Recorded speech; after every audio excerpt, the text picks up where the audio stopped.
What would make this an especially useful conversation for you today? For me, I already began writing my personal statement, but the biggest question that I have is the difference between a personal statement and a diversity essay. When I first started this, I wrote like a rough draft. I wrote probably about three different essays, and then I started looking online for different examples. And there's a ton of free information out there, and I started reading examples of things that other people wrote about and how they've written things. And the biggest thing that I learned about the great essays, it seems that people wrote as um, if it were a prize-winning novel, and it seemed like it started in the middle of the book. It didn't seem like, okay, hi, let me introduce myself. I'm Isaac. This is the story that I'm going to tell. Like, it just jumps into the middle. There's some action, and then that's the hook. So once it grabs your attention, you're like, oh, what's going on here? And then they kind of explain, and you gather the information, and then they all tie it up. So I decided to go that route. And the essay that I first started out with, I use that more as a diversity statement now.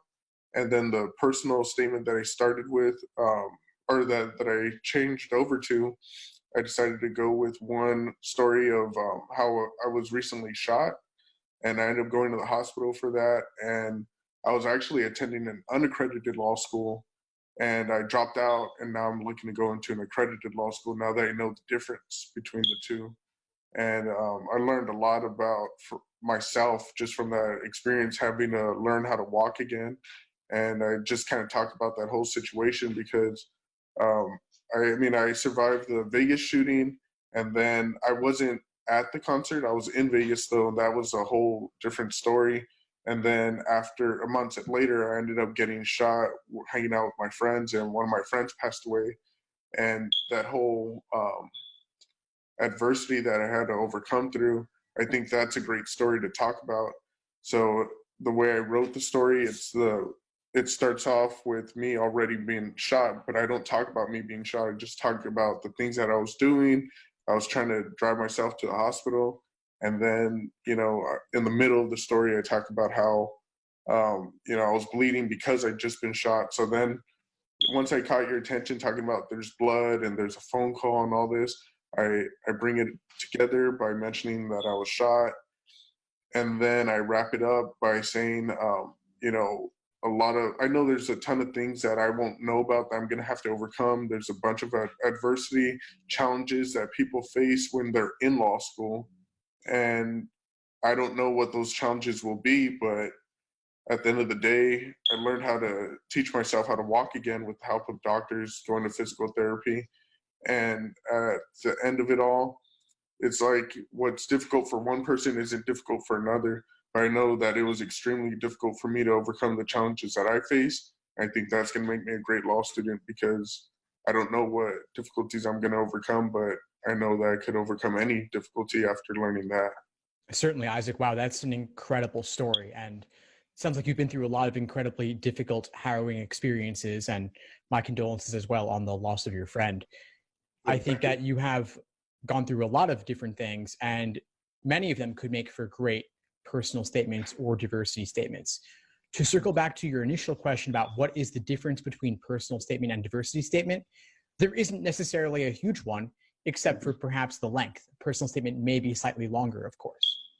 Okay. Now, if you have multiple topics and one tends more towards the theme of diversity, of course, you can place that one in the diversity bucket and the other one in the personal statement bucket. But I wouldn't really think of them as distinct essays because they're not going to be read in isolation.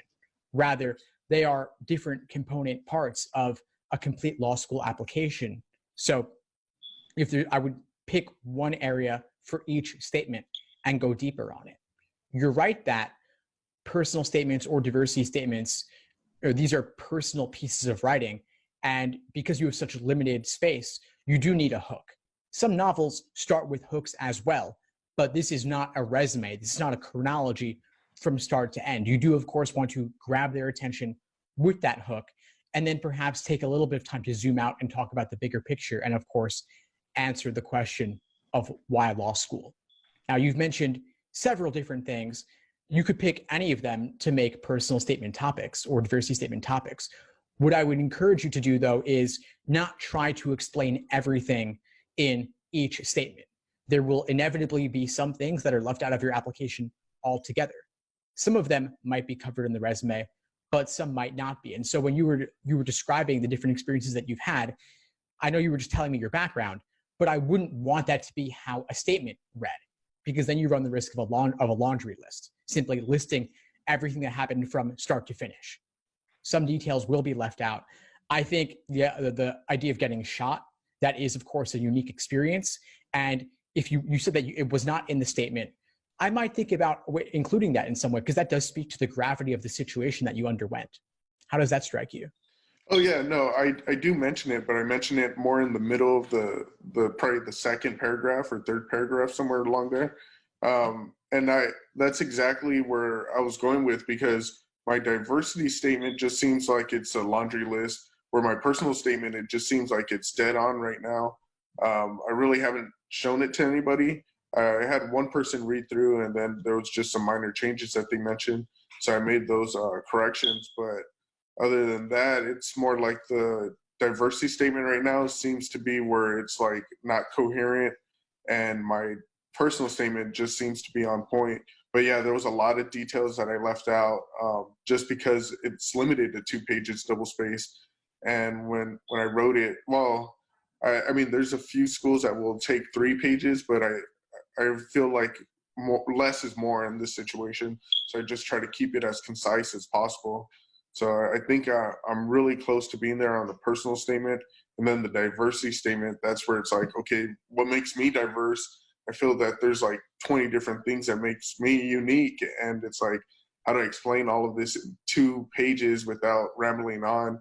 And I'm not mentioning things that are on my resume, because I don't feel like, okay, me working at a bank and then working over here and working over there, that's really diversity. For me, it was more of my background, like being raised at a trailer park. Like a lot of people talk about growing up poor or whatever, but it's like I don't hear about anyone coming from a trailer park. And growing up, the only person I thought I knew that grew up from a trailer park was Kid Rock. And then years later, come find out he had like this 5-acre estate. It's like, okay, that was all a hoax. Like that guy never spent a day in a trailer, you know? So I think that makes me unique. And so I decided to put that All right, in. so let's hold up right there for a second, Isaac. Yeah. So trailer park, you're the background in which you were raised. That right there, you said that there were several different things you were talking about in the diversity statement, but the one thing you mentioned to me now was the trailer park. So what if you spent the entire statement just focusing on that? Yeah, I think that would be great. It's just like, then I also want to talk about, you know, the high school that I went to being underprivileged, and, you know, there's just so many different things, but I think you're dead on, just sticking to one topic, kind of like how I did on the personal statement. That's probably going to be much more effective. And there are places in your resume you can hint at other things if you want to. So if there are other activities that relate to diversity in some way, maybe you can work them in. Or you can even have a section on hobbies, interests, activities, and you can make certain allusions there depending on what you've done that can hint at diversity as well. Okay, great. Yeah, I think that's dead on. And then it was just like, I also wanted to talk about my family, but from what I've read online, it's all the advice is saying just keep it more personal to me. But I did want to mention that, like, okay, my mom comes from Mexico, so she was an immigrant. So I'm basically a first generation American, but I think I could probably tie that in with the main focus being growing up in a trailer park.